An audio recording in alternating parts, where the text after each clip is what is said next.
Terakhir kita sudah baca atau sudah membahas tentang perubahan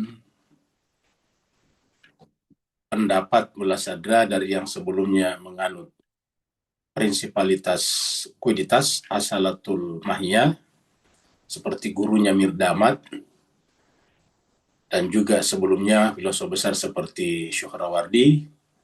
Kemudian tiba-tiba setelah mendapatkan semacam ilham rohani, berubah menjadi asalatul wujud dan meninggalkan asalatul mahiyah.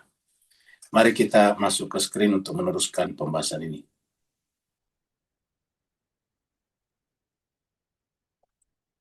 Terakhir sampai tanggal 6 September, jadi kita ulangi sedikit dari sini. Ini adalah kutipan dari Mullah Sadra yang menjelaskan perubahan pandangannya atau pendapatnya berkaitan dengan dari asalatul mahiyah ke asalatul wujud. Jadi tadinya adalah asalatul mahiyah menjadi asalatul wujud ini. Asalatul mahiyah menjadi asalatul wujud. Mullah Sadra menulis saat-saat terjadinya perubahan itu dengan kalimat-kalimat ini dikutip dari bukunya yang berjudul Al-Masyair. Al-Masyair. Di situ Mullah Sadra menjelaskan pandangannya, yaitu pada masa-masa sebelumnya, maksudnya sebelum perubahan, sayanya di sini Mullah Sadra. Saya merupakan seorang pembela yang sangat antusias terhadap tesis ataukah pendapat mengenai prinsipalitas kuiditas atau asalatul mahiyah dan keitibarian wujud. Jadi kalau kuiditas atau mahiyah yang asalah, prinsip, fondasi, maka tentu wujud hanyalah itibari saja, semacam bayangan. Jadi wujud adalah bayangan dari kuiditas. Itu itibari. Ya. Sampai kemudian Tuhan memberikan saya sebuah petunjuk. Jadi dia merasa Tuhanlah memberikan petunjuk dan mengizinkan saya untuk menyaksikan pembuktiannya. Kata menyaksikan di sini tentu secara rohani. Dengan tiba-tiba saja mata batin saya terbuka dan saya mampu melihat bahwa kebenaran masalah asalatul wujud, maksudnya kebenaran asalatul wujud, bertentangan dengan apa yang dipegang oleh para filosof pada umumnya yang berpendapat asalatul mahiyah. Segala puji bagi Allah yang telah membimbing saya keluar dari kegelapan pikiran tak berdasar, yaitu berpendapat tentang prinsipalitas kuiditas asalatul mahiyah dengan perantaran cahaya pencerahan dan mengukuhkan tesis atau pandangan tentang prinsipalitas wujud atau asalatul wujud yang kuat dalam diri saya. Sebuah tesis yang tak akan pernah berubah di dunia ini atau setelahnya. Jadi Mullah Sadra sampai pada tingkat yakin bahwa tesis ini atau pendapat ini tidak akan pernah berubah lagi selamanya. Sebagai hasil pengalaman ini, sekarang saya percaya bahwa wujud adalah realitas. Realitas itu yang ada, yang sesungguhnya. Jadi wujud itulah yang real, yang realitas. Jadi realitas itu dari kata real, nyata. Jadi ada real dan ada yang tidak real. Ya, wujud itulah yang real. Seperti kalau kita melihat benda dengan bayangan, bayangan itu tidak real, yang real itu bendanya. Jadi kita lihat itu antara bayangan dengan benda. Bendanya lah yang real, bayangan tidak. Makanya bayangan berubah-ubah karena tidak real. Bahkan ketika gelap datang, malam datang, ya bayangan hilang, tapi bendanya tetap ada. Ya, karena tidak real. Bayangan juga tidak bisa menimbulkan mudarat kepada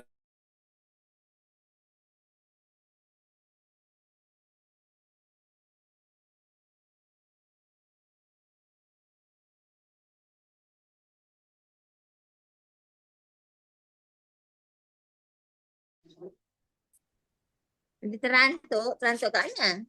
Sekalian mohon maaf ya tadi keluar ya.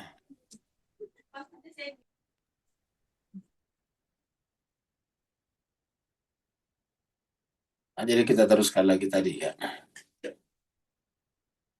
Jadi wujud tersebut tidak lain adalah ini, kita dari sini dulu tadi ya.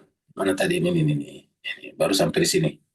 Segala puji bagi Allah yang telah membimbing saya keluar dari kegelapan pikiran tak berdasar, yaitu tentang asalatul mahiyah, karena dengan perantaraan cahaya pencerahan dan mengukuhkan tesis atau menerima pendapat bahwa yang prinsip adalah wujud, asalatul wujud, yang kuat dalam diri saya, sebuah tesis yang tidak akan pernah berubah selama-lamanya. Sebagai hasil pengalaman rohani ini, sekarang saya di sini adalah Sadra percaya bahwa wujud adalah realitas. Wujudlah yang nyata. Beda tadi dengan bayangan. Bayangan itu tidak nyata. Makanya bayangan karena dia tidak nyata tidak menimbulkan mudarat. Contohnya realita bayangan tidak bisa mengganjal kaki kita. Kalau kita jalankan, kalau terganjal jatuh. Kalau benda yang melintang itu kan mengganjal kita. Tapi kalau bayangan melintang kan tidak mengganjal hati kita, mengganjal kaki kita. Ya. Mungkin kita mengatakan ada manfaatnya. Apa manfaatnya? Melindungi kita dari matahari sehingga adem. Ini kita keliru, bukan bayangan yang melindungi kita dari matahari, dari panas, tetapi bendanya. Ya, jadi bendalah yang melindungi kita, memprotek kita dari ultraviolet cahaya matahari. Bukan bayangan. Ya. Yang adem itu bukan bayangan. Yang adem itu adalah, yang bikin adem itu adalah karena pohon itu daun-daunnya, ranting-rantingnya melindungi kita dari paparan langsung cahaya matahari sehingga tidak panas, terasa adem, terlindungi, teralingi. Jadi dengan demikian yang nyata, yang realitas adalah bendanya bukan bayangannya. Sementara kuiditas adalah pola-pola dasar permanen. Kuiditas itu adalah pola dasar permanen. Namanya al-ayan at-thabitah. Kita sudah bahas ini sebelumnya. Ayan at-thabitah itu adalah sebetulnya sesuatu yang hanya ada dalam pikiran Tuhan dan belum berubah menjadi realitas di alam ini. Ya, jadi hanya ada di pikiran Tuhan. Belum tidak menjelma menjadi sesuatu di alam nyata. Makanya tidak nyata, tidak realistis, bukan realitas. Yang tidak pernah mencium wangian wujud. Jadi dia tidak pernah mencium wangian wujud, belum pernah terwujud. Ya. Wujud tersebut tidak lain adalah sinaran-sinaran cahaya yang terpancar dari cahaya hakiki. Jadi namanya wujud ini tadi, wujud di sini tidak lain adalah sinaran-sinaran cahaya, berkas-berkas cahaya yang terpancar dari cahaya hakiki, yaitu Allah SWT yang merupakan wujud mutlak, wajibul wujud, yang berdiri sendiri. Berdiri sendiri artinya qiyamuhu binafsihi, absolutely self-subsistent being. Ya, jadi adalah wujud yang berdiri sendiri secara absolut. Kecuali kalau setiap wujud ditandai dengan sejumlah sifat esensial dan sejumlah kualitas objek akal, intelligible qualities, ya.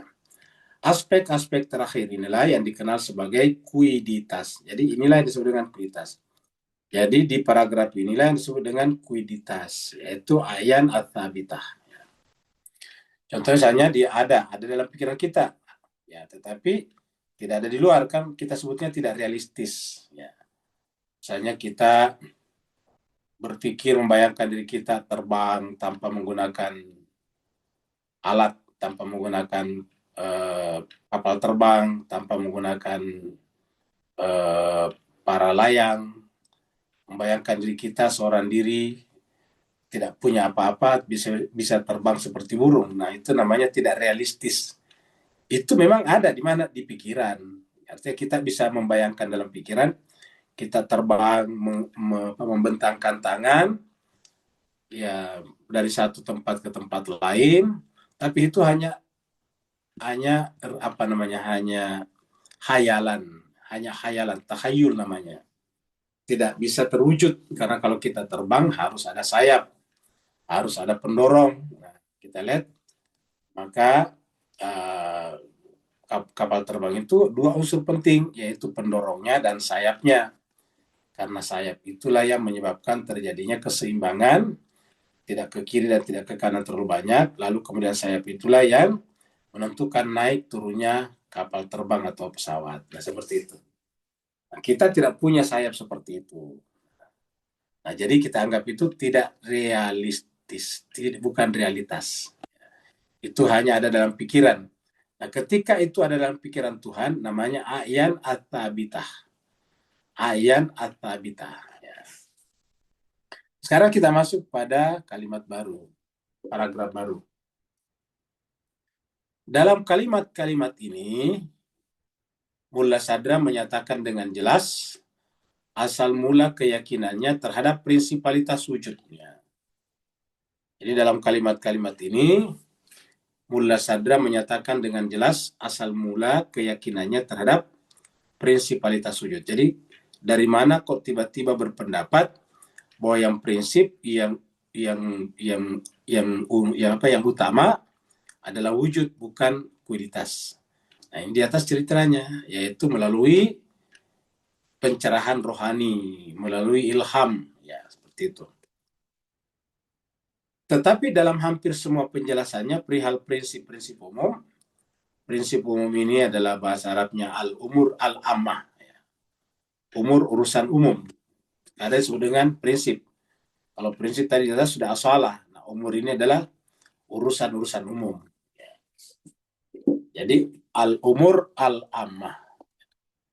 Al-umur ini bentuk jamak dari amr. Ya, ingat kata umur di sini pakai hamzah. Kalau pakai ain, nah itu umur dalam pengertian usia. Teosofi transendennya. Jadi kita lagi, dalam kalimat-kalimat ini, Mulla Sadra menyatakan dengan jelas asal mula keyakinannya terhadap prinsipalitas wujud. Ya. Tetapi dalam hampir semua penjelasannya, perihal prinsip-prinsip umum, al-umur al-lama, teosofi transenden, sebagaimana terdapat dalam beberapa karyanya seperti Al-Asfar. Ya. Maksudnya umur al-lama, teosofi transenden.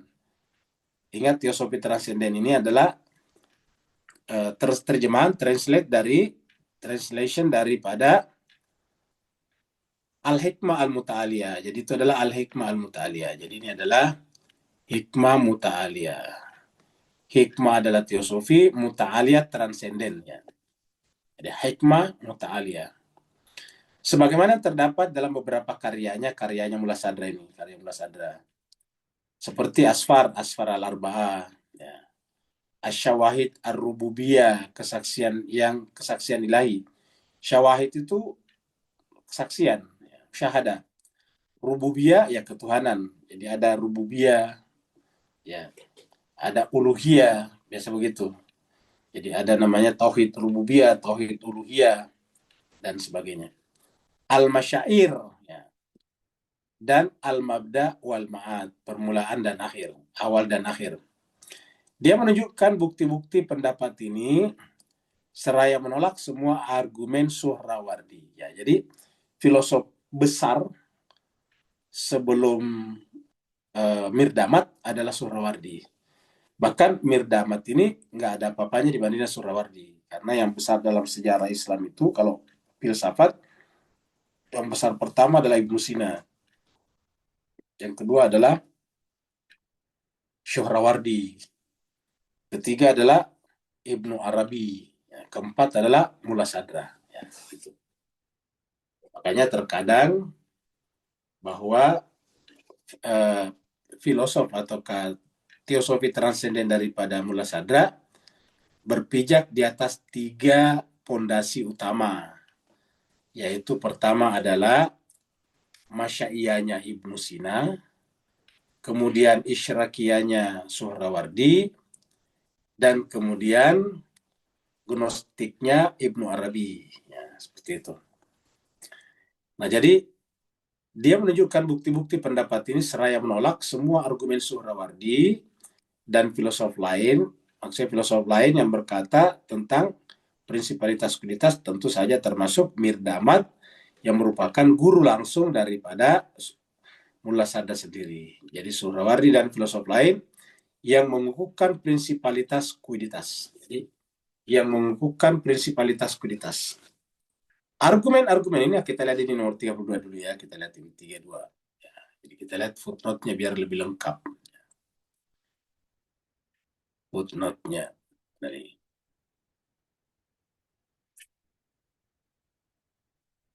kita lihat footnote-nya 32 ini. Yang penting di sini. Untuk melihat argumen-argumen yang mempertahankan asalatul wujud, lihat asfar, ya, terutama safar pertama, halaman 38. Argumen-argumen ini kemudian diringkas oleh Mullah Sadra dalam buku tersendiri yang berjudul Al-Masyair itu. Kalau di Al-Masyair halamannya 37. Argumen-argumen yang sama juga diajukan oleh Sabsiwari. Ya, Sabsiwari yang datang belakangan. Tapi penerus pendapat Mullah Sadra. Buku Sabsiwari terkenal adalah Syarh Al-Manzumah, halaman 4 dan 43 sampai 46. Diambil dari pembuktian-pembuktian Mullah Sadra. Jadi yang disampaikan Sabsiwari di sini adalah copy paste daripada Mullah Sadra punya. Selanjutnya argumen-argumen Mullah Sadra tadi juga telah dianalisa dan diringkas oleh S.C. Ashtiani. Ini adalah seorang filosof filosof juga. Dalam Hasti An-Nadar I Falsafah wa Irfan. Ya. Mashhad ini jadi Mashhad Iran 1379 Hijriah, jadi sekitar 100 tahun yang lalu ya, karena kita sekarang 1477. Jadi tahun Hijriah kita sekarang 1477, sedangkan ini 1379, jadi 100 tahun yang lalu, berarti sekitar tahun 1920-an, ya 1920-an. Karena sekarang 2020-an. Nah, jadi kita sudah 32 ya. Argumen-argumen ini berhubungan dengan masalah ja'al. Ja'al ini adalah dari kata ja'ala ya ja'alu, atau efek suatu pelaku atau penyebab terhadap akibat. Ya. Prioritas dan posterioritas. Ya. Prioritas ini dari kata prior. Prior itu lawannya posterior. Kalau prior, pre, ya, ini kan dari sebelum. Kalau post, sesudah. Ya. Jadi sebelum terjadi dan setelah terjadi. Ya. Prioritas dan posterioritasnya. Yang terkenal di kita kan cuma prioritas. Kalau prioritas itu kan artinya sesuatu yang kita pilih sebelumnya. Misalnya kita punya 5 program kerja yang mana kita prioritaskan. Itu artinya mana yang terlebih dahulu harus kita kerjakan. Itu namanya prioritas. Sedangkan posterioritas setelah. Jadi prioritas dan posterioritas. Jadi ingat kalau bahasa Inggris priority dan posteriority. Ya. Dalam sebab dan akibat. Wujud sebagai sumber kebaikan dan lain-lain. Ya. Jadi ini nanti membicarakan tentang sebab dan akibat. Wujud sebagai sumber kebaikan dan lain-lain. Sebagai contoh, seseorang bisa menyebutkan argumen prioritas dan posterioritas dalam satu kuiditas yang sering diulang oleh Mullah Sadra. Jadi lagi, sebagai contohnya diambil contoh di sini. Seorang bisa menyebut argumen prioritas.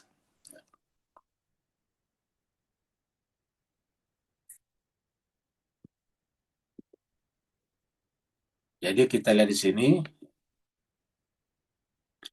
sebagai contoh. Seseorang bisa menyebutkan argumen prioritas dan posterioritas dalam suatu kuiditas yang sering diulang oleh Mullah Sadra. Jika suatu kuiditas yang disebut A, misalnya api, menyebabkan kuiditas yang lain yang disebut B. Jadi satu kuiditas yang disebut A, katakanlah api, menyebabkan kuiditas yang lain yang disebut B, yang juga adalah api. Misalnya kita memindahkan satu kayu yang menyala kepada kayu yang lain, itu memindahkan sama-sama api. yang juga adalah api. Maka baik A maupun B haruslah memiliki kuiditas yang sama. Ya. Misalnya kita mengambil mengambil ya, kayu-kayu kayak gini. Jadi kita mengambil kayu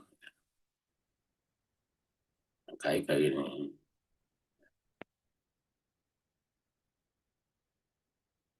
Kayunya di sini. Baru dinyalain ke atas ya kalau gitu. Ya. Kalau begitu. Nah, ini adalah apinya ke atas nih. Ya, ini apinya kita kasih warna merah ya. Ya. Nah, nanti kemudian kita sentuhkan dengan kayu yang lain, misalnya di sini. Ya. Apa yang terjadi kemudian? Nah, kemudian api ini pindah ke sini. Api ini pindah ke sini. Ya. Jadi kalau ini kita nanti akan pindah sini. Kalau disulut ke sini, dia akan pindah ke sini. Apinya tadi di sini pindah ke sini. Jadi dia nanti akan menyala juga menjadi api di sini. Jadi nah gitu. Nah, jadi menyala juga jadinya nih. Ya, merah biar sama ya. Atau begini juga ya. Ini menyala. Nah, artinya apa? Ini adalah A, ini adalah B. Gitu. Awalnya ya, awalnya api ini hanya di A, kemudian disulutkan ke sini ini B. Jadi tapi sama karena kuditasnya ini adalah api, pindah ke sini api juga. Begitu. Jadi api-api, kuditas-kuditas. Ya, nggak mungkin di sini api tiba-tiba di sini berubah menjadi yang lain. Jadi api-api harus kuditasnya sama. Berpindahnya begitu. Nah, jadi kita lihat lagi. Jika suatu kuditas yang disebut A, misalnya api, kemudian menyebabkan kuditas lain yang disebut B, ya, yang juga adalah api, maka baik A maupun B haruslah memiliki kuditas yang sama, sama-sama api tadi, yaitu keduanya adalah api. Nah, bisa dimengerti mas, harus keduanya api. Api kita selutkan ke sini jadi api juga, ya seperti itu. Nanti menyala tetap ini menyala tetap seperti ini, menyala tetap seperti ini, sama ini persis. Kalau air agak beda sedikit, misalnya ember, ember, terus kemudian airnya di sini pindahkan ke sini, nih hilang di sini. Kalau ini nggak tetap sama di sini, apinya tetap ada, ya. Besaran apinya, ukuran size apinya tetap sama. Gitu.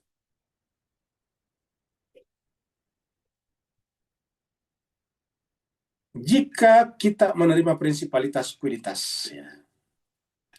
Jadi jika kita menerima prinsipalitas kuiditas, yaitu asala al-mahiyah, asala al-mahiyah, asalatul mahiyah. Ya. Jadi kalau kita menerima prinsip kuiditas, prinsipalitas itu kemendasaran, kefondasian, ke ke apa namanya kemutlakan penting daripada kuiditas, maka realitas terletak di kuiditas. Jadi kalau kita menerima prinsipalitas kuiditas, yang prinsip kan berarti dia, maka yang realitas adalah kuiditas. Ya. Dan pada saat yang sama, kita juga harus mengakui bahwa sebab mendahului akibat. Dan pada saat yang sama kita harus mengakui bahwa yang namanya sebab selalu mendahului akibat. Ya. Terkadang ada kelihatan bersamaan akibat dari sebab, tapi hakikatnya tetap sebab mendahului akibat. Ya. Contohnya begitu kita pukulkan tangan kita ke tembok, itu kan langsung sakit ya. Begitu kita pukul, sebab langsung terasa sakit. Nah, sebetulnya kelihatannya bersamaan, tapi sebetulnya itu adalah duluan kita membenturkan tangan kita ke tembok. Jadi tangan bergerak kencang ke tembok, kemudian terasa sakit. Nah, jadi kelihatannya bersamaan plok di tembok dan rasa sakit muncul. Padahal sebetulnya tidak. Ya. Plok di tembok itu hanya ujung dari sebuah proses, yaitu menggerakkan tangan dari tempat yang jauh. Semakin jauh arahnya tangan dan semakin cepat, maka semakin sakit akibatnya. Ya.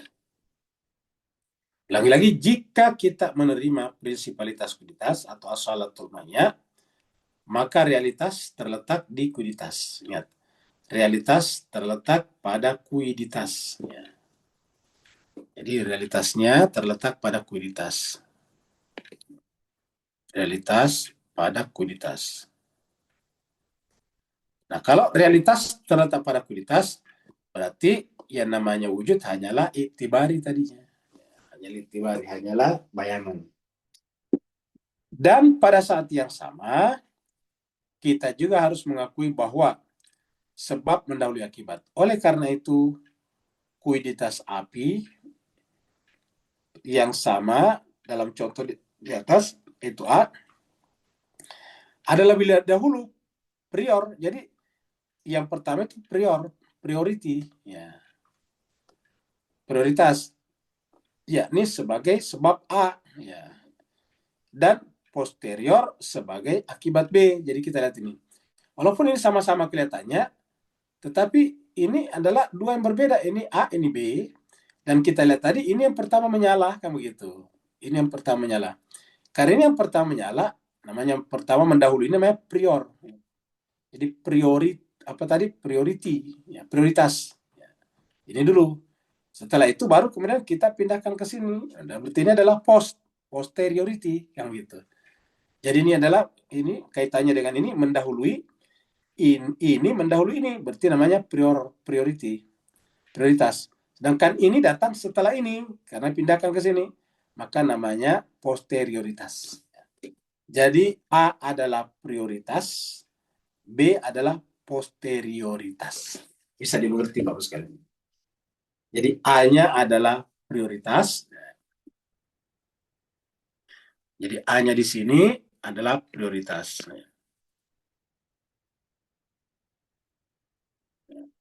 Sedangkan B adalah posterioritas.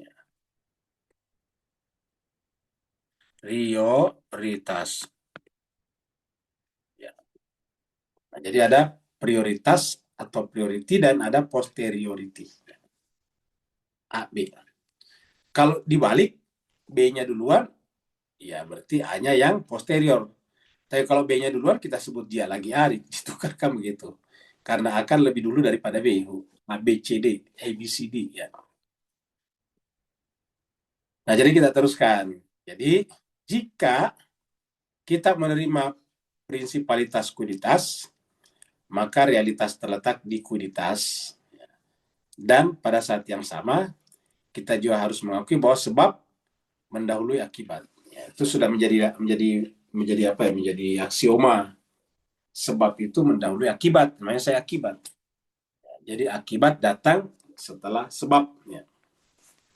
Oleh karena itu, kuiditas api yang sama, ya dalam contoh di atas, api karena contohnya tadi atas, adalah lebih dahulu prior, ya, yakni sebagai sebab dalam kurung A tadi, dan posterior sebagai akibat, yaitu B. Jadi B ini adalah akibat. Akibat adalah setelah sebab, namanya posterior. Post, ya, setelah, ya. Konsekuensinya akan muncul satu gradasi analogis dalam satu kuiditas yang sama. Jadi konsekuensinya akan muncul satu gradasi analogis dalam kuiditas yang sama. Artinya terjadi gradasi, tapi artinya terjadi bergradasi dari sini ke sini. Tapi tetap aja kuiditasnya tidak berubah. Ingat, kuiditas berubah, api tetap api di sini. Ya. Jadi tidak berarti bahwa setelah dipindahkan ke sini berubah jadi api. Katakanlah tiba-tiba jadi air, kan nggak mungkin. Ya. Walaupun air dengan air sama-sama kuiditas, tapi tidak sama. Ya. Akibat harus sama dengan sebab di sini nih. Ya. Oleh karena itu, kuiditas api yang sama dalam contoh di atas adalah lebih dahulu prior, yakni sebagai sebab, dan akibatnya adalah sebagai posterior, yaitu B. Konsekuensinya akan muncul satu gradasi analogis dalam satu kuiditas yang sama. Kenapa disebut gradasi? Karena berpindah dari A ke B, B ke C. Jadi kalau seandainya kita tambahkan lagi tadi, apa namanya, kita tambahkan lagi di sini satu lagi, ya, kita bikin lagi satu lagi di sini, ya, ya, satu lagi begini, ya. Lalu kemudian kita sulutkan lagi ke sini, maka dia akan muncul lagi di sini nih, ya, ya gitu. Nah, kita sebut dengan ini adalah C. C. C ini juga adalah, ya kita ulangi, C ini kaitannya dengan B, ini adalah posterior. B kaitannya C adalah prior. Ya. Tapi C kaitannya dengan A, dia tetap posteriority. Jadi C dan B sama-sama kedudukannya, yaitu posterioritas daripada A. Ya. Jadi, ditarik kemana pun juga, jadi D, E, F, semuanya hakikatnya adalah merupakan posterioritas daripada A. Kalau bahasa sekarangnya, bahasa media sosial, adalah copy paste. Jadi B, C, dan seterusnya adalah copy paste daripada A. Jadi A ini adalah masternya, kira-kira gitulah. Ini A masternya. Jadi konsekuensinya akan muncul satu gradasi analogis dalam satu kuiditas yang sama. Padahal hal itu adalah sesuatu yang tidak mungkin. Ya. Sebagaimana telah dibuktikan oleh semua filosof Muslim, berdasarkan hal ini, maka realitas sesuatu pastilah wujud. Jadi realitas sesuatu adalah wujud. Ya. Maksudnya gini, Bapak Ibu sekalian. Kalau ini adalah dari sini, ini dari sini, dan ditarik ke atas, katakanlah ditarik ke Tuhan, berarti kan Tuhan juga adalah kuiditas. Benar nggak? Ya. Jadi Tuhan kuiditas juga. Nah, kalau Tuhan kuiditas sama dan ini, berarti kan hakikatnya Tuhan juga sih sebetulnya. Yang kita bahas sebelumnya, kita akan menganut filsafat yang disebut dengan monisme. Jadi ada namanya monisme. Jadi kita mengenal istilah monisme. Ya. Di sini monisme.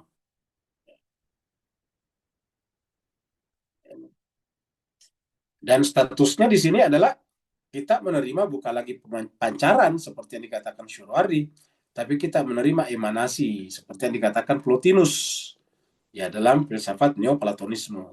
Jadi seperti itu. Jadi monisme. Mari kita lihat apa itu monisme biar kita semuanya tahu.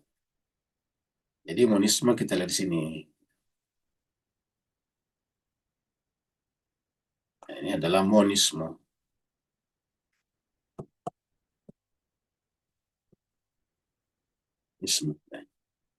Monisme adalah monisme ini kita besarkan ya, supaya Bapak Ibu bisa dibaca sendiri juga ya. Monisme adalah doktrin filosofis yang berpendapat bahwa hanya ada satu jenis hal. Kelihatannya ada A, B, C, D tadi. Api A, B, C. Tapi kan hakikatnya cuma satu api. Satu jenis hal. Atau satu realitas tunggal.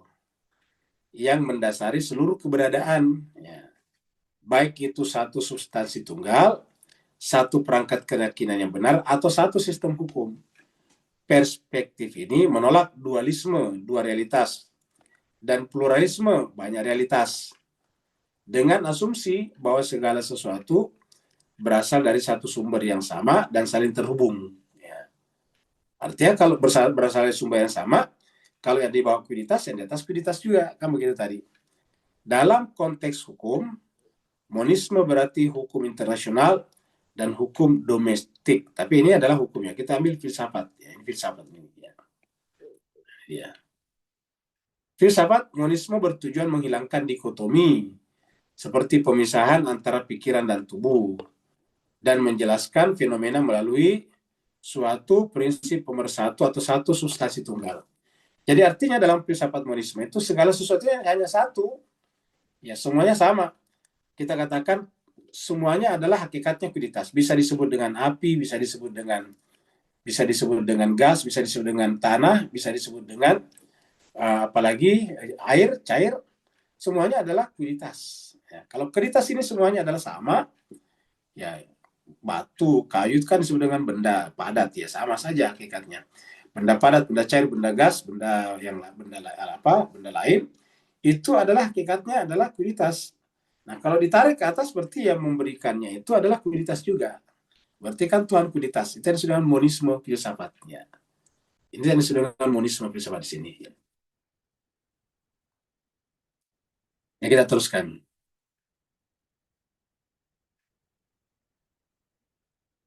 Konsekuensinya akan muncul satu gradasi analogis dalam kuiditas yang sama, padahal hal itu adalah sesuatu yang tidak mungkin.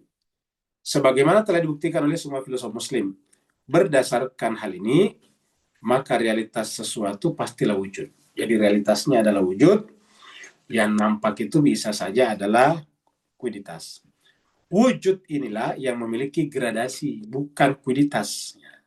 Tadi di sini, ya, seperti kita lihat tadi nih, di sini, api di sini sama.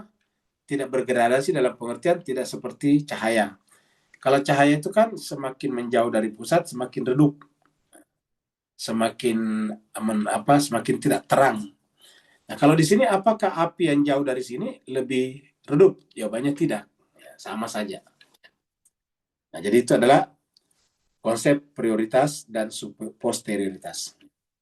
Wujud inilah yang memiliki gradasi, yang bisa menjadi prior atau posterior. Menjadi sebab atau akibat. Yang kemudian menyatu dalam kedua contoh ini ke dalam kuiditas yang sama. Jadi ingat, ke dalam kuiditas yang sama, seperti diperlihatkan pada contoh api di atas. Seperti diperlihatkan pada contoh api di atas. Nilai penting doktrin prinsipalitas wujud, ya. Nilai penting doktrin prinsipalitas wujud dalam teosofi transenden selanjutnya dapat dieksplorasi lebih jauh. Jadi nilai penting doktrin prinsipalitas wujud dalam teosofi transenden selanjutnya dapat dieksplorasi lebih jauh. Jadi prinsipalitas wujud artinya dieksplorasi di bukunya Mula Sadra, tapi ini juga disampaikan sedikit di sini ya ini. Ya, jadi ingat, tentu kalau ingat mengeksplorasi lebih jauh yaitu teosofi transenden, ya, maka yang disebut dengan prinsipalitas wujud ini, ya, maka tentu kita membaca buku Asfar Arba'ahnya Mula Sadra, ya. Tapi di sini disampaikan secara singkat-singkatnya, ya. Jadi ini ya eksplorasi lebih jauh dengan berdasar. Jadi penjelasan di bawah ini adalah merupakan eksplorasi lebih jauh daripada hikmah muta'aliyahnya Mula Sadra ataukah asalatul wujud yang merupakan dasar teosofi transenden Mula Sadra.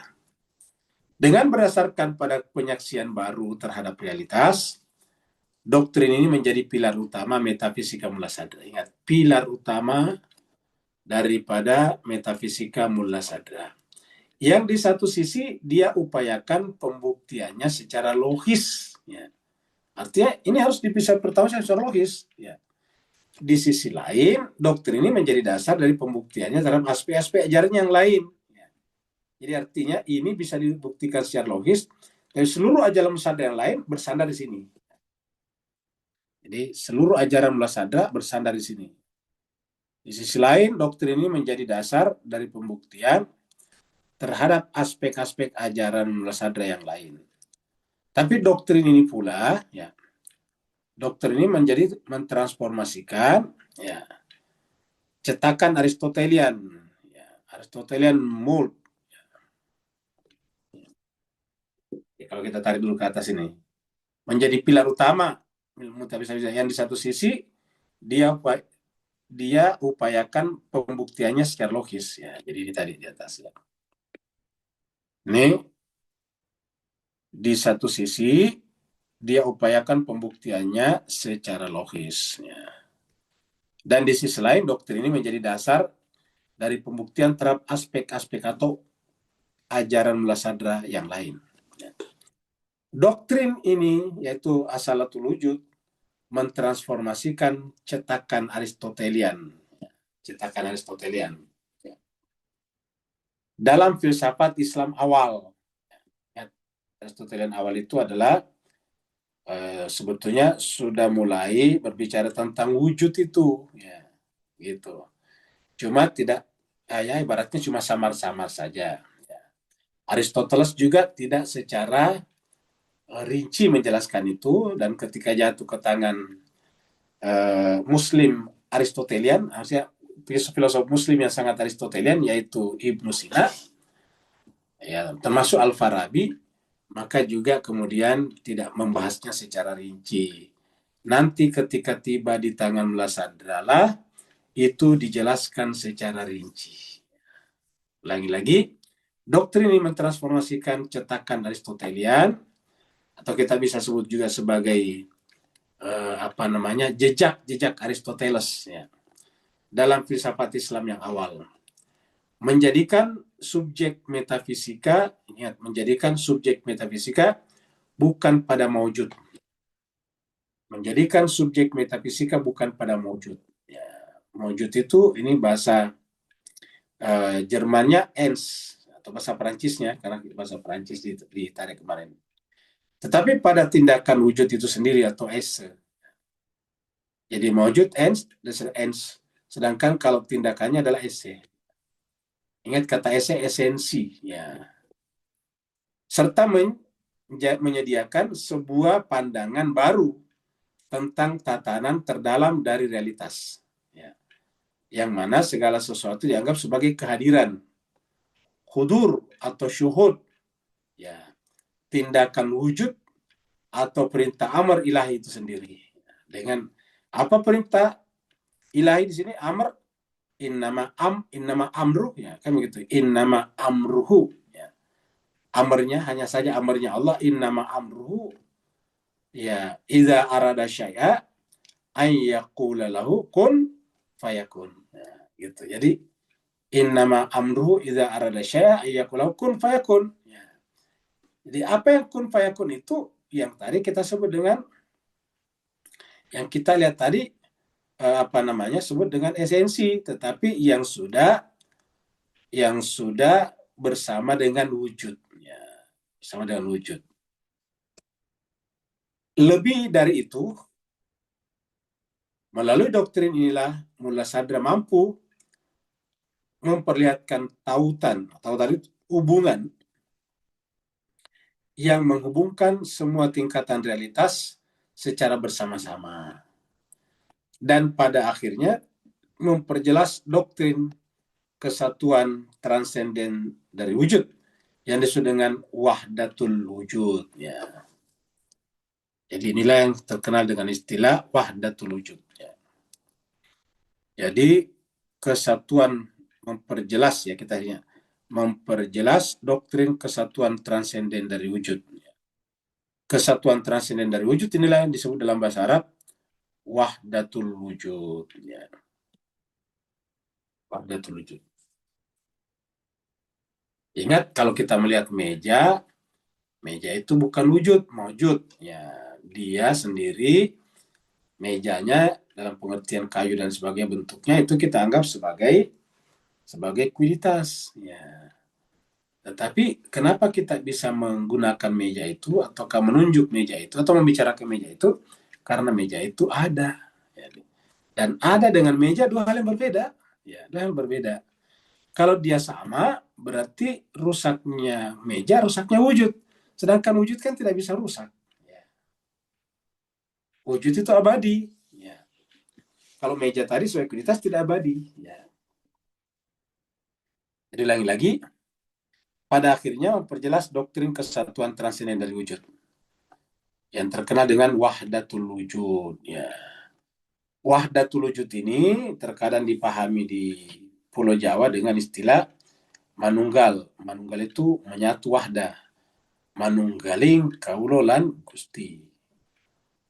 Manunggal atau menyatunya antara hamba dengan Tuhan. Ya. Ia merupakan mahkota keseluruhan metafisikanya dan bahkan semua gnosis Islam. Jadi merupakan mahkota metafisikanya Mulla Sadra. Ya. Jadi merupakan mahkota keseluruhan dari metafisika.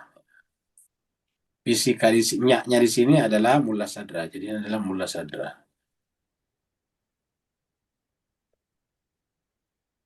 Ya.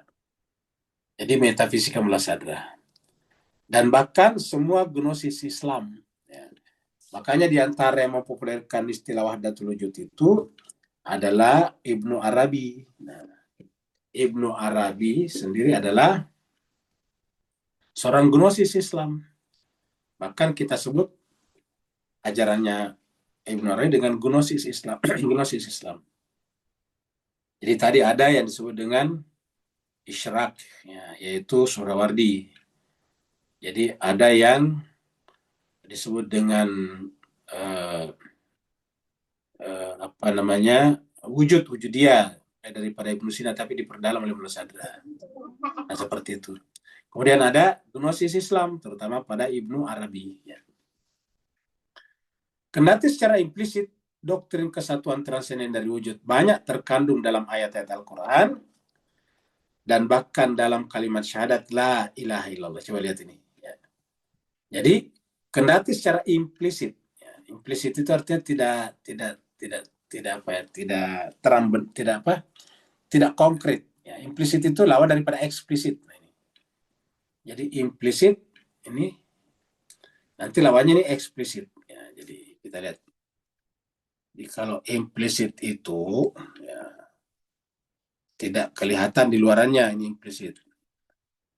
Lawan daripada eksplisit. Kendati secara implisit, ya, secara samar, ya, doktrin kesatuan transenden dari wujud banyak terkandung dalam ayat-ayat Al-Quran. Banyak terkandung. Dia mengatakan ini adalah seorang filosof yang namanya Hussein Nasr. Dan bahkan dalam kalimat syahadat sendiri, kata la ilaha illallah. Ya. Tetapi doktrin ini belum diformulasikan secara eksplisit. Jadi ingat, baru implisit, belum diformulasikan secara eksplisit sampai abad ke-6 atau ke-12 Masehi, abad ke-6 Hijrah, 12 Masehi, dan abad ke-7 Hijriah dan 13 Masehi, yakni ketika doktrin ini muncul dalam tulisan-tulisan Ibnu Arabi dan guru-guru irfannya. Jadi Ibnu Arabi lah yang mempopulerkan itu ya. Ya, Ibnu Arabi dan guru-guru irfan lainnya. Ya. Nah, coba lihat jiwa sekalian berbahagia, kata-kata ini terkandung dalam banyak Al-Quran dan bahkan dalam kalimat syahadat la ilaha illallah. Jadi artinya kalau kita menerima monisme tentu bukan la ilaha illallah karena segala sesuatu hakikatnya adalah dia. Segala sesuatu itu adalah dia, bukan hakikatnya segala sesuatu adalah dia. Seperti tadi kalau kita punya ice dan es atau ice itu mencair, maka seluruh lelehannya itu cairannya adalah es yang mencair ya. Jadi artinya tidak ada bedanya unsur yang ada pada es dan unsur yang ada pada air yang mengalir, tidak ada bedanya ya selama itu air itu berasal dari es yang mencair. Ya, karena es mencair dan meleleh itu kan cuma persoalan temperatur. Ketika temperaturnya dingin sekali, dia akan membeku menjadi es. Kalau temperaturnya naik, lama-kelamaan dia akan mencair. Ya. Tapi baik yang sudah mencair ataupun yang batu, hakikatnya sama. Hakikat apa namanya? Pada dasarnya sama. Dengan didasarkan pada pengalaman fana, ini al-fana. Jadi makanya kita katakan pembahasan ini sangat terkait dengan irfan yang sebentar malam kita pelajari. Ya, ini. Karena kita ketemu dengan fana juga di sini. Ya. Yang tak terlukiskan dan kesatuan atau tauhid pada tingkatan yang tertinggi. Doktrin wahdatul wujud bagaimanapun telah melahirkan formula intelektual lebih halus yang didasarkan pada eksposisi didaktis Ibnu Arabi. Ya. Jadi ingat, didasarkan atas eksposisi didaktik Ibnu Arabi. Ya. Jadi didasarkan pada eksposisi didaktis Ibnu Arabi. Artinya yang mengekspos pertama kali itu adalah Ibnu Arabi. Nah sekarang kita coba lihat di sini. Apa yang dengan implisit di sini dan eksplisit di sini kaitannya dengan la ilaha illallah atau kata tadi berkenaan dengan ya kesatuan transenden atau wahdatul wujud dalam Al-Quran. Coba kita lihat, kita kumpulkan beberapa ayat ya. Contohnya ayat yang mengatakan ya,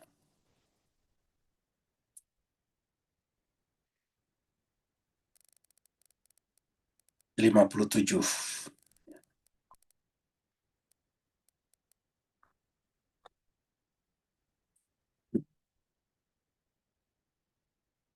Di mana ini ayatnya ya huwa ma'akum, ini dia ayat 4 ini. wa huwa dan dia ma'akum bersama kalian aina ma kuntum. Nah, apa maknanya bersama kalian? Berarti Tuhan itu di mana kok nggak kelihatan. Tapi dia katakan huwa dia Allah ma'akum bersama kalian aina ma kuntum. Nah, pertanyaan apakah tubuh kita ini Tuhan? Karena dia mengatakan bersama. Nah, kan tidak mungkin. Kalau kita mengatakan bahwa tubuh kita ini juga adalah Tuhan, berarti kita tadi monisme. Ya, hakikatnya adalah asalatul mahiyah. Jadi wahwa ma'akum aina ma kuntum. Dan dia Allah bersama kalian di mana saja kalian berada. Ya, jadi kita baca dari sini dulu. Huwallazi dia Allah yang khalaqas samawati wal arda. Menciptakan langit dan bumi. Fi sittati ayam pada 6 masa. 6 masa artinya apa? Alam ciptaan ini, alam khalq ini adalah berproses, berubah terus-menerus sampai muncul istilah ayam dan muncul bilangan 6. Ya. Bilangan 6 itu kan proses dari 1 2 3. Ayam adalah bentuk jamak dari hari. Ya, ayam. Sittati ayamin summa kemudian istawa alal arsy. Kemudian dia sendiri bersemayam di arasy. Nah, berarti langit dan bumi hakikatnya bukan dia kan? Ya. Kenapa? Dianya bukan di langit dan di bumi, tetapi di arasy. Tapi nanti sini katakan dia bersama kalian di mana saja kalian berada. Nah, jadi harusnya dipahami dari sini. Ya. Nah, ya'lamu ma yaliju fil ardi wa ma yakhruju minha. Dia mengetahui apa yang masuk ke bumi dan apa yang keluar daripadanya. Berarti ma di sini beda dengan dia di sini. Ingat, dalam kata ya'lamu ini ada kata dia. Dalam bahasa Arab itu bagusnya kalau ada sebuah kata kerja, fi'il, pasti di situ ada pelakunya. Cuma pelakunya tidak kelihatan, tapi ada di sini, mustatir namanya, tidak kelihatan. Apa di mana? Dari mana kita tahu pelakunya ini? Kalau ada kata ya'lamu berarti dia seorang laki-laki atau dia laki-laki. Nah, itu namanya ya'lamu. Ya. Apakah itu laki-laki? Tentu bukan, tapi bahasa Arab itu selalu harus punya gender. Dan gender cuma dua, laki atau perempuan, male and female. Tidak ada di antara keduanya. Ya. Nah, Allah itu mengatakan dirinya huwa. Huwa itu adalah laki-laki, sedangkan kalau perempuan hiya. Ya. Jadi ya'lamu ma yaliju fil ardi wa ma yakhruju minha. Jadi di sini ada dia dan ada apa, kan dua hal yang berbeda. Dia mengetahui apa, ya, dia mengetahui apa yang masuk ke bumi dan yang keluar daripadanya. Berarti pasti dua hal yang berbeda. Dia beda dengan apa di sini. Dia itu adalah kita temukan tadi di sini dan apa saja yang keluar dari langit dan yang masuk ke langit ke bumi dan keluar daripadanya. Wa ma yanzilu minas sama dan apa saja yang turun dari langit. Wa ma ya'ruju minan apa saja yang keluar daripadanya. Nah, baru kemudian huwa ma'akum aina ma kuntum. Jadi kata huwa di sini kata bersama kan tetap ada dua unsur di sana sebetulnya. Ada dua unsur. Unsur yang sifatnya unsur yang sifatnya berubah dan unsur yang sifatnya tidak berubah. Dia tidak berubah, sedangkan kalian berubah. Tubuh kalian berubah. Jadi ini tidak bisa dipisahkan. Tetapi beda, ingat. Beda, dua hal yang berbeda. Jadi huwa dan berbeda. Ya, ini huwanya tunggal, kumnya banyak. Jadi berbeda. Cuma tidak bisa dipisahkan karena dikatakan huwa ma'akum aina ma kuntum. Ya. Dia bersama kalian di mana saja kalian berada. Jadi di mana saja kita berada, dia bersama kita. Berarti kan kalau lihat itu kita sebetulnya berdua. Kita, saya, dan Tuhan. Tapi Tuhan gimana cara menjelaskannya? Yang kita pegang tubuh kita. Ya. Nah, disitulah pentingnya muncul tadi perbedaan antara wujud dan mahiyah. Ya. Yang tidak kelihatan tadi itu tapi pasti dia datang, yaitu ia adalah wujud. Sedangkan tubuh kita dan sebagainya ini adalah namanya mahiyah. Seperti itu. Kenapa bisa ada tubuh kita atau kenapa bisa ada kursi dan meja? Ya karena dia dalam tanda petik bersama atau mengambil tempat di dalam ada. Ya. Karena tidak bisa dikatakan meja kalau dia tidak ada. Tidak bisa juga dijadikan tempat menulis kalau dia tidak ada. Kursi tidak bisa digunakan duduk kalau dia tidak ada. Bahkan kursi tidak bisa digunakan kursi kalau tidak ada. Jadi kenapa kursi bisa dikatakan kursi? Karena dia ada. Ya, jadi ada itulah yang posterior sebetulnya di sana. seperti itu. Yang utama. Wa huwa ma'akum aina ma kuntum. Wallahu dan Allah bima ta'maluna basir. Allah terhadap apa saja yang kalian kerjakan maha melihat. Ya. Jadi melihat siapa? Melihat kalian. Ya, kalau kita juga adalah Allah, berarti Allah melihat Allah kan begitu. Nah, jadi kita teruskan lagi. Ini baru satu nih, ada lagi dia berikutnya. 57, ada 58 juga Al-Mujadalah. Sini ayat 7 ya. Di sini dikatakan, ini juga nih, ya, ini ada kata huwa di sini nanti. Huwa ma'ahum aina makanu, ya. Huwa ma'ahum, dia Allah bersama dengan mereka di mana saja mereka berada. Kata huwa di sini adalah dia yang berada di atas ruang waktu, sedangkan hum di sini adalah bukan dia, karena huwa tunggal, hum jamak. Kemudian walaupun sama-sama orang ketiga, tapi di sini hum ini adalah aina, terikat oleh waktu, ruang. Aina itu di mana? Ya. Sedangkan huwa tidak berlaku, tidak valid pertanyaan di mana. Makanya dikatakan karena tidak valid pertanyaan di mana, dia bersama mereka di mana saja mereka berada. Huwa ma'ahum aina makanu. Dia Allah bersama mereka di mana saja mereka berada. Ya. Ya, kita ulangi dulu sedikit dari sini. Ya. Alam tara annallaha. Apakah engkau tidak memperhatikan bahwa sungguhnya Allah itu ya'lamu, mengetahui mafis samawati wal ardi. Jadi selalu ada kata ya'lamu. Ya'lamu di sini dia mengetahui. Apa? Jadi dua hal yang berbeda. Dia yang mengetahui dan ini yang diketahui. Jadi dia yang mengetahui dan ini yang diketahui. Ya. Ini adalah pelaku. Di sini ada pelaku yang mengetahui. Di sini adalah objek yang diketahui. Ya. Ya'lamu ma. Dia mengetahui apa saja. Fis sama. Kata-kata ma itu apa saja, whatever. Apa saja yang ada di langit dan apa saja yang ada di bumi. Ya, semua tahu. Ma yakunu min najwa, contohnya berbisik-bisik. Ma yakunu min najwa salasatin illa huwa rabi'uhum. Tidak ada orang, jadi kita artikan tidak ada tiga orang yang berbisik itu membicarakan pembicaraan rahasia, illa kecuali huwa dia siapa? Allah, rabi'uhum yang keempatnya. Jadi kan kalau misalnya setiap orang itu adalah Tuhan, kan berarti ada tiga. Tapi di sini bukan satu, dia keempatnya, berarti tiga bukan Tuhan kan? Berarti di situ perbedaan antara wujud dan kuditas. Yang tiga itu ada bilangan tiga ya karena dia kuditas, bisa dihitung. Sedangkan dia yang keempatnya karena dia tidak bisa dibagi, ya. Tidak terbagi. Ya. Jadi najwa salatatin illa huwa rabihum, wala khamsatin illa huwa sadisum. Dan tidak ada orang yang berbicara rahasia 5 orang illa kecuali dia huwa sadisum, yang keenamnya. Ya. Wala adna min dzalika, dan tidak lebih kurang dari itu, wala aksa, dan tidak kurang dari itu, maksudnya dari 5 tadi atau 6, illa kecuali huwa ma'ahum, huwa tunggal, hum jamak, ya. Huwa ma'ahum aina ma kanu. Jadi ini adalah bisa dibagi, sedangkan ini tidak bisa dibagi. Ya. Huwa ma'ahum aina ma kanu. Dia Allah bersama mereka di mana saja mereka berada. Summa kemudian yunabbihum, Allah dia akan memberitahukan kepada mereka nantinya di akhirat bima amilu yaumal qiyamah. Akan diberitakan kepada mereka tentang apa yang mereka kerjakan. Di mana diberitahukan? Yaumal qiyamah, pada hari kiamat. Inna Allah, sungguhnya Allah, bikulli syai'in alim, terhadap segala sesuatu maha mengetahui.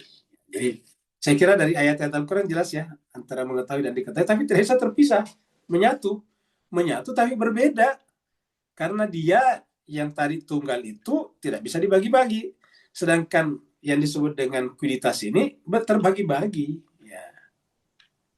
Nah seperti itu. Jadi dia tapi bukan dia, istilah lainnya. Menyatu tapi berbeda. Biasanya kan kalau kita lihat menyatu itu cenderung satu. Walaupun sebetulnya di dalam ilmu kimia juga bisa dikatakan, ya walaupun bersatu tetap dua berbeda. Contohnya kita campur gula dengan air, kan begitu, gula dengan air. Ya. Kalau kita campur gula dengan air, kan sepertinya kan menyatu. Pada sebetulnya tidak. Ya, tetap ada dua di sana, ada air, ada gula. Ketika kita minum, kenapa bisa diminum? Ya, karena dia air, cairan.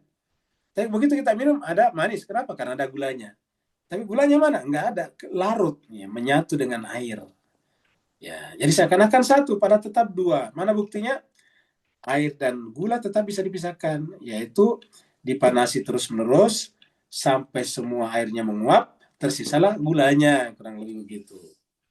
Kayak air garam, air laut itu kan asin. Begitu air lautnya dipanasi sangat tinggi, maka kemudian menguap, tertinggallah unsur-unsur garamnya. Nah, jadi dua tetapi satu. Ya. Huwa ma'akum ainama kuntum.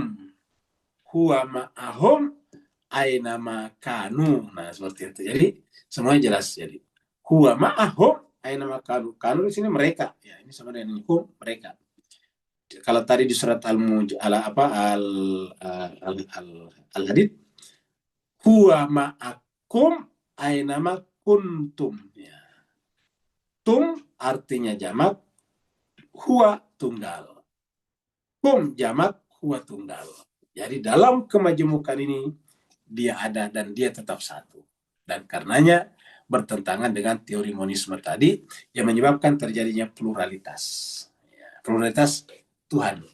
Yang kemudian dihitung jadi satu, namanya monisme. Ya. Saya kira inilah pembahasan kita hari ini. Jadi sampai di mana tadi ini? Ya. Ini sedikit lagi kita tambah ya. Beberapa interpretasi dan bahkan analisis yang lebih mendetail terhadap pengertian wahdatul wujud. Jadi ada beberapa interpretasi dan analisa yang lebih rinci terhadap pengertian apa itu wahdatul wujud. Ya, pengertian wahdatul muncul dalam tulisan-tulisan Sadruddin Kunawi, ya, Abdul Karim Al-Jili, dan para arif lainnya di abad-abad setelahnya, termasuk dalam deretan arif ini adalah beberapa tokoh Muslim India yang mengembangkan formulasi khusus mengenai doktrin ini, kendati mendapat penolakan dari ajaran-ajaran Vedantik. Ya, Vedantik ini dari kata Weda ya, Weda. Ya, ya Vedantik itu kita tahu kitab sucinya orang Hindu Weda ya, Weda ya. Nah inilah cuma sekalian pembahasan kita hari ini. Jadi kita sampai di sini ya. Ini tanggal 12 ya. Tanggal 12 bulan September.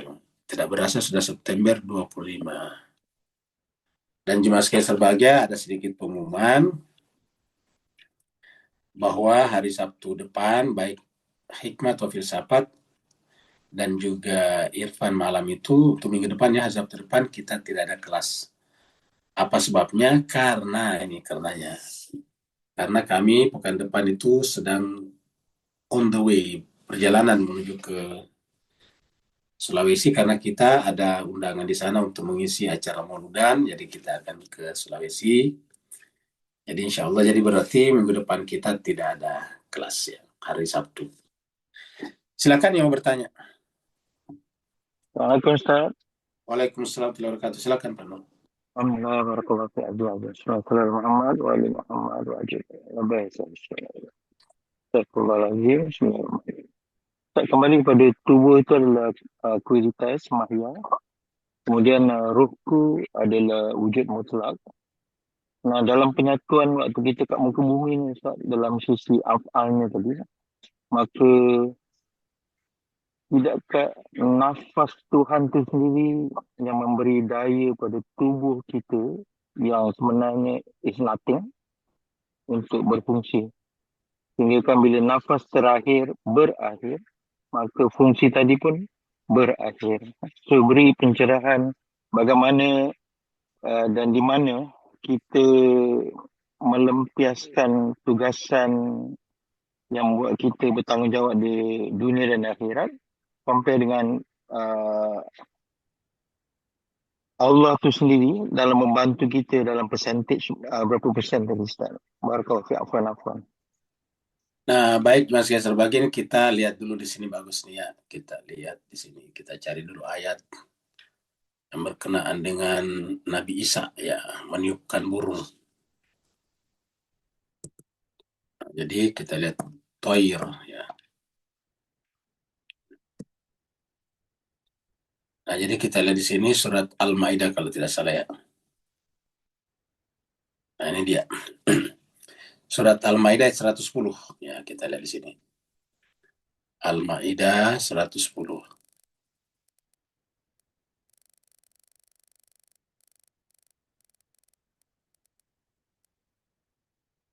Di sini Allah berfirman, "Idz qala Allahu", ingatlah tatkala Allah berfirman kepada Nabi Isa, "Ya Isa bin Maryam."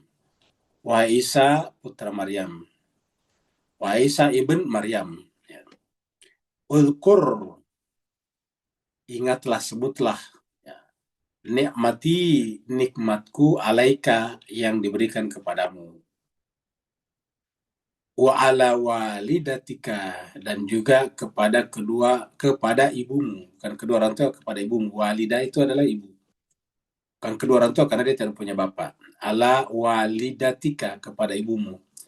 Iz, ketika ayyadatuka, aku memberikan daya kepada kamu.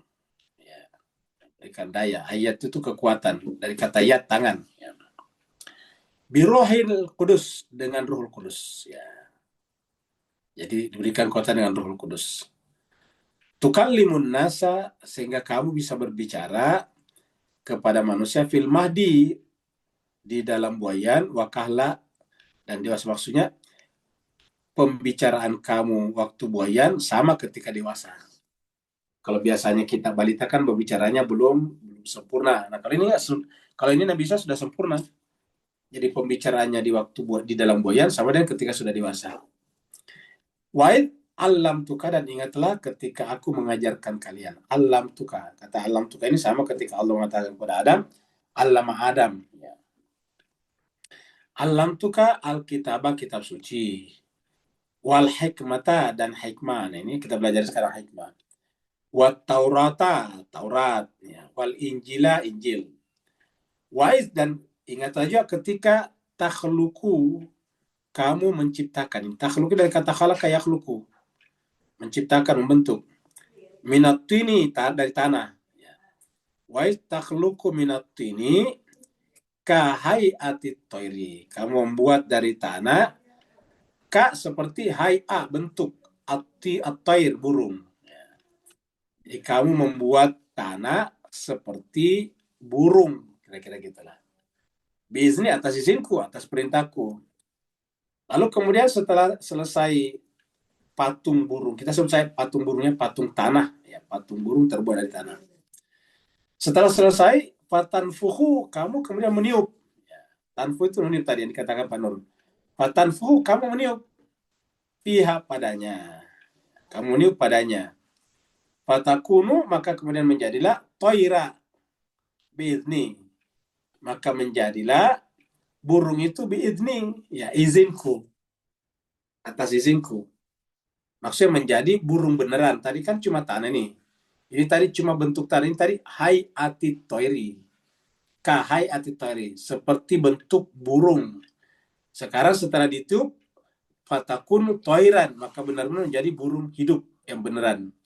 Biidni, atas izinku. Ya, atas izinku. Ya. Nah, jadi kita berhenti dulu di sini karena kita cuma ini menjelaskan ini. Karena ini benar-benar kahayati, cuma patung burung, tapi kemudian fatanfuhu. Kata fatanfuhu ini sama kalau nafakhtu. Bedanya kalau nafakhtu itu kan bentuk madi, bentuk lampau, bentuk pasten. Kalau tanfuhu itu dari kata nafakha yanfuhu, itu adalah bentuk mudhari. Mudhari daripada nafakha. Jadi ini ada bentuk mudhari'nya, bentuk present continuous-nya. Nah, jadi ini adalah nah, sekarang kemudian nafas ini atau katiupan ini pindah ke burung.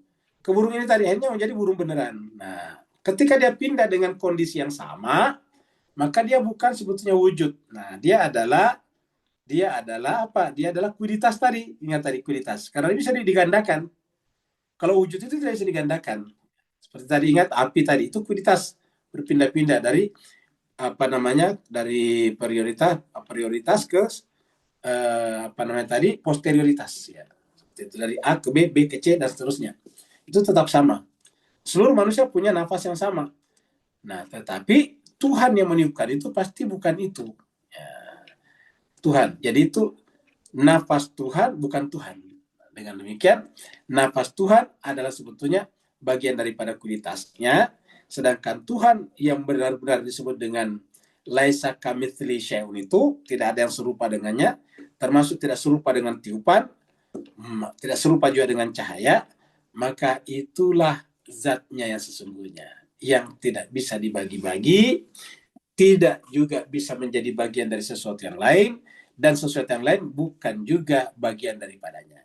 Itu kita bisa pelajari dalam pembahasan mulasada sebelumnya. Jadi, fatanfukhu fiha fatakunu tayran biizni. Jadi dengan demikian, zatnya Tuhan yang menyebabkan adanya segala sesuatu ini tetap menjadi misteri yang luar biasa, tetapi gampang dipahami. Kenapa kita sebut misteri? Karena tidak kelihatan, tapi dia benar ada. Ya, tidak bisa dikonsepsi oleh pikiran, tapi benar-benar dia ada. Kalau misalnya roh cahaya bisa dikonsepsi oleh pikiran, zatnya Tuhan tidak bisa dikonsepsi oleh pikiran, tidak bisa dipersepsi juga. Kenapa? Karena akal kita tidak mampu menjangkau zatnya. Kalau akal atau pikiran bisa mempersepsi atau mengkonsepsi dia, berarti dia diliputi oleh akal kita. Nah, itu tidak mungkin. Kenapa akal kita tidak bisa mempersepsi dan mengkonsepsi dia? Karena akal kita tidak meliputi dia, sebaliknya dia meliputi akal kita. Nah, gitu. Akal kita dipakai karena dia ada. Adanya dia, wujudnya dia meliputi akal kita sehingga dia ada. Seperti itu. Ada lagi yang lain? Assalamualaikum Ustaz. Waalaikumsalam warahmatullahi wabarakatuh. Silakan Ustaz. Syukran Ustaz. Minta klarifikasi atau penegasan aja Ustaz ya. Ya. Eh Konsep mula sadar tentang asal terwujud ya Ustaz ya. Ya. Itu apakah sama sekali meniadakan kuiditas atau memang kuiditas tetap ada gitu. Yang ada hanya asal terwujud aja gitu. Itu yang pertama. Kemudian yang kedua apa tadi ya? Itu aja dulu Ustaz. Saya lupa yang kedua tadi saya. Iya. Syukran. Jadi kita harus bedakan dulu kata ada di sini. Kalau ada dalam pengertian kualitas itu ada dalam pengertian pembahasan, ya memang ada. Tetapi dalam pengertian ada dalam pengertian ini, jadi kita gunakan dua ini dulu ya. Kita gunakan istilah ini ya. Kita gunakan istilah ada dan ada. Ini dua hal yang berbeda. Ya. Ya. Jadi kalau ada ini biasa dalam bahasa Arab disebut dengan maujud. Sedangkan dalam bahasa Arab disebut dengan wujud ya. Ya. Kalau kita tanya, aina Ustadz Wahyudin? Huwa maujud Ustadz. Ya, aina huwa? Kamu gitu. Huwa fil fasli, kamu gitu. Maujud fil fasli. Dia ada, dia wujud di dalam fasli. Itu maujud. Di dalam pembahasan bahasa Inggris juga minggu lalu kita sudah sampaikan kalau ada ini disebut dengan existence. Dia eksis. Ya, jadi disebut dengan eksis. Ya. Kalau bahasa Inggris ini adalah eksis. Ya. Eksis. Sedangkan kalau yang ini adalah being. Ya, jadi being. Itu adalah berbeda. Ya. Jadi wujud ini adalah being, ini adalah existence. Ya. Ini adalah existence adalah being. Nah, semuanya ini bisa bisa menyandang eksis. Ya, gelas eksis. Karena kalau tidak eksis, ya kita tidak bisa melihatnya. Nah, tetapi di sini ada being. Nah, eksisnya dia, adanya wujudnya di sini, ada kata wujud di sini. Maujud dari kata wajada, ya wujud, ya maujud, ya. Jadi dari kata wajada, ya kita lihat dulu kata-kata bahasa Inggrisnya bagus ini ya. Dari kata wajada, nih wajada. Dari sini lalu kemudian wajud itu kan sesuatu yang bisa ditemukan, lalu menjadi wujud, ya, ya wujudun, wujud, ya. Wujudun, ya dua-duanya wujud, ya, ya wujud. Ini terbalik ya, wawunya di belakang sini ya. Wujud, ya wujudun, seperti itulah. Jadi Dari kata wajada jadi wujud. Ya. Kata wujud ini nanti kemudian kalau mendapatkan unsur wujud namanya maujud, diwujudkan. Jadi kalau wujud itu ada, kalau maujud diadakan. Nah, kira-kira gitu lah. Jadi lainnya mungkin maujudun. Ya. Sini adalah maujudun. Ya. Ini tulisannya hampir sama, tapi tambahannya di sini ada mak. Ini ada maknya. Ya. Ada maknya. Jadi bagusnya kita ganti warnanya mak biar kelihatan kalau itu tambahan ya. Jadi maknya tambahan. Ya. Ini adalah tambahan. Ya, maujud. Ya. Jadi adalah mimnya tambahan. Ya, wujud. Mim maujud. Sesuatu yang ya. Seperti maf'ul. Maf'ul itu dikenai pekerjaan. Itu maujud. Jadi ini adalah apa wazannya wazan maf'ul. Ya. Jadi maujudun. Ini adalah maujudun ya. Wujud. Artinya apa? Di sini maujud, ada kata wujud, sini ada wujud masuk di sini. Baru bisa dikatakan maujud. Ya, jadi maujud itu sesuatu yang mendapatkan sinaran wujud, kira-kira gitulah. Jadi karena mendapatkan sinaran wujud siapa? Ya ini wujud, inilah awalnya. Inilah yang merupakan wujud satu-satunya, namanya wajibul wujud. Nah, kalau Ibnu Sina menyebut ini sebagai mumkinul wujud, ya, sebagai mumkinul wujud. Nah, dengan demikian kita lihat bahwa yang ada sesungguhnya ya ini nggak punya ada sebetulnya ini. Karena satu-satunya miliknya ini cuma mim. Nah, kira-kira gitulah Bapak sekalian. Kalau kita menggunakan bahasa Arab ini, ya satu-satunya miliknya ini cuma huruf mim ini aja. Karena ini kan dari atas nih. Ya, ini kan dari atas ini nih. Ya. Ini sama-sama tulisannya ini ya. Ya, Bapak sekalian bisa perhatikan di sini tulisannya ini sama. Ya. Wujudun. Ya, ini adalah mimnya aja di luar ini. Ya, gitu. Jadi sama dengan demikian, apa yang kita sebut ada itu karena dia mendapatkan sinar keberadaan. Dan sinar dengan sesuatu berbeda. Contohnya kita melihat tembok. Tembok itu seakan-akan berdiri sendiri. Padahal tidak. Tembok itu bisa kita katakan tembok karena mendapatkan cahaya. Bisa. Kalau cahaya tidak ada, dimatikan lampu atau gelap gulita, tidak bisa kelihatan tembok. Nah, dengan demikian tembok dengan cahaya itu hal yang berbeda. Buktinya cahayanya bisa dihilangkan, temboknya tetap ada. Nah, gitu. Jadi dengan demikian dua hal yang berbeda, tetapi kelihatan satu. Kalau kita melihat tembok, kita melihat cuma tembok. Padahal sebetulnya ada dua di situ. Ada tembok dan ada cahaya. Begitu. Nah, begitu juga di sini. Kalau kita melihat kursi, seakan-akan kursi itu berdiri sendiri. Padahal enggak. Kursi itu ada, mimnya doang itu kursi. Yang dia ada di situ karena dia wujud. Wujud ini dari sini. Nah, seperti itu. Dan ini bukan terbagi, artinya tadi ini tidak hubungan ini dengan ini bukan hubungan posteriority ya. Nah, jadi hubungan ini dengan ini bukan ini priority, ini adalah posterity, bukan. Karena kalau begitu arti ada dualitas di sini. Ada yang priority, ada yang posterity. Padahal kalau dia tunggal mutlak ya tidak ada istilah priority dan posterity karena dia itu juga. Nah, seperti itu. Nah, dengan demikian mimnya lah satu-satunya yang disebut dengan maujud itu tadi. Dan dengan demikian mimnya inilah yang kita sebut dengan sebetulnya mahia. Mimnya mahia. Inilah yang kita sebut dengan mahia ya ini. Jadi mimnya inilah yang kita sebut dengan mahia ya. Mahia ya. Ya, mahia. Atau kata tadi istilahnya dengan kuiditas ya. Kuiditas. Ya, kuiditas. Nah, jadi inilah wujud ini kuiditas. Jadi boleh dikatakan ini cuma nempel-nempel doang di sini. Ya, artinya coba kita renungkan lagi secara bahasa. Ya.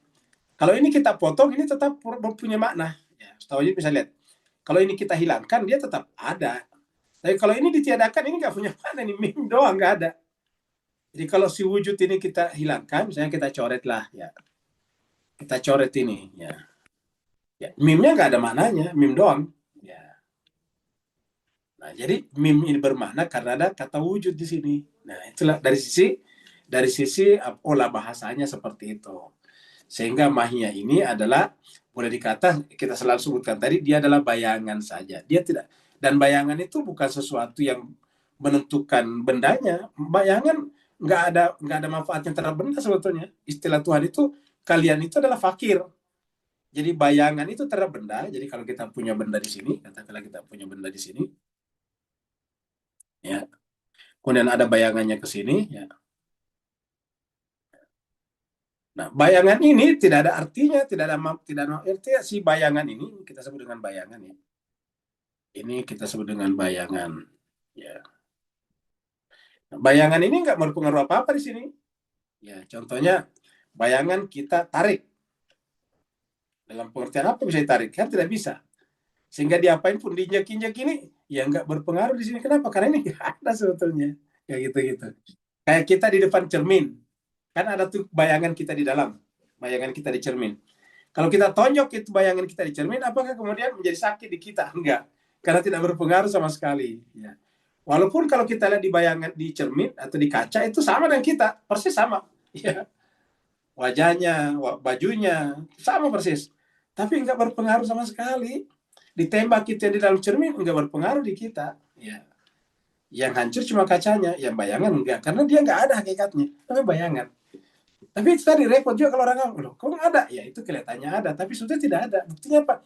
Ya bayangan di dalam cermin nggak bisa diapa-apain. Ya nggak bisa digetok kepalanya, nggak bisa diajak menikah, kamu gitu. Nggak bisa diajak pergi jalan-jalan, gitu. Ya nggak bisa diajak makan bersama, nggak bisa. Nah jadi seperti itulah bayangan.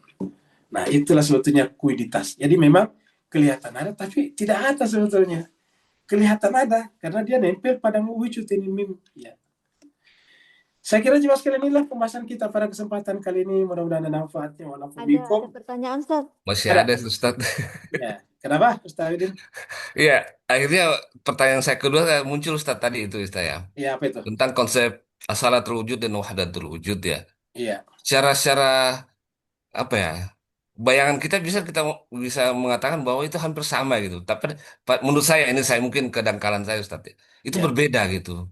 Iya. Secara harfiah saja berbeda dengan secara ada asal dan ada wahdatul wujud gitu. Iya. Tapi mungkin saya yang dangkal pengetahuan saya itu. Mohon caranya Ustaz. Assalamualaikum warahmatullahi wabarakatuh. Waalaikumsalam. Perlu kita sampaikan bahwa sebetulnya wahdatul wujud itu sebetulnya hampir tidak dipakai oleh Mullah Sadra juga. Itu dipakai oleh Ibnu Arabi. Ya. Karena kalau kita menggunakan wahdatul wujud juga, memang bisa timbul tadi pluralitas. Kamu gitu. Bisa pemahamannya seperti itu, pluralitas. Ya. Nah dengan demikian kalau Mullah Sadra itu tidak menggunakan wahdatul wujud. Nanti bahkan kalau berdasarkan cerita-cerita itu pembahasan, bukan juga Ibnu Arabi sebetulnya menggunakan istilah wahdatul wujud, tapi murid-muridnya supaya orang gampang memahaminya. Seperti istilah tadi istilah bahasa Jawa manunggaling kaulo lan gusti. Kan tidak bisa menyatu sebetulnya. Tapi ini adalah bahasa awam bahwa sebetulnya yang namanya kaulo itu harusnya tidak terpisah dengan gustinya. Karena si kaulo tidak bisa berdiri sendiri. Satu-satunya entitas yang bisa berdiri sendiri adalah Gusti, Tuhan, God, Lord, yaitu qiyamuhu binafsihi. Nah, jadi kalau kita sudah terima bahwa hanya dia yang qiyamuhu binafsihi, terus yang lain bagaimana? Nah, yang lain itu benar-benar menempel kepadanya saja. Begitu tidak menempel kepadanya, dia tidak ada. Nah, kurang lebih begitulah. Nah, sehingga kemudian supaya orang awam gampang, istilahkan dengan manunggaling kaulolan gusti ataukah wahdatul wujud. Berikutnya kita ke Pak Burhan. Pembahasan mendalam dan mendetail mengenai wujud dan identitas adalah lebih mempelajari Allah dan ciptanya agar ciptanya lebih mengenali penciptanya. Saya kira begitu ya. Jadi intinya adalah bahwa yang namanya ciptaan itu bukan Tuhan. Terpisah, dua hal yang berbeda. Kata terpisah di sini secara konsep ya, bukan terpisah dan berdiri sendiri, bukan. Artinya dua hal yang berbeda. Tetapi kelihatannya ada gitu.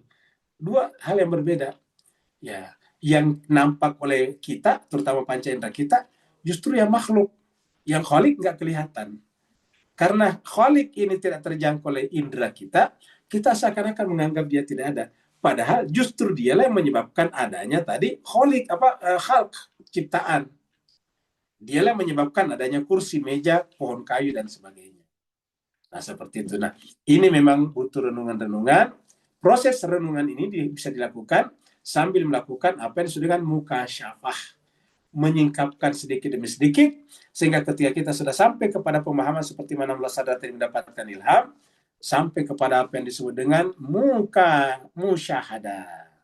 Jadi memang tidak bisa langsung musyahadah, harus ada proses mukasyafah.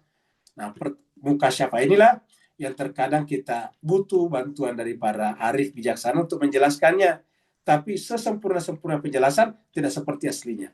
Penjelasan itu hanyalah semacam introduksi, pengantar untuk merenungkannya, karena kalau sudah sampai pada dia, tidak bisa lagi diterangkan. Tidak ada kata-kata yang bisa mewakilinya. Terima kasih banyak. Walafu minkum. Wassalamualaikum warahmatullahi wabarakatuh. Waalaikumsalam. Syukran Ustaz, syukran. Afwan ya. Kami semua. Assalamualaikum warahmatullahi wabarakatuh. Waalaikumsalam.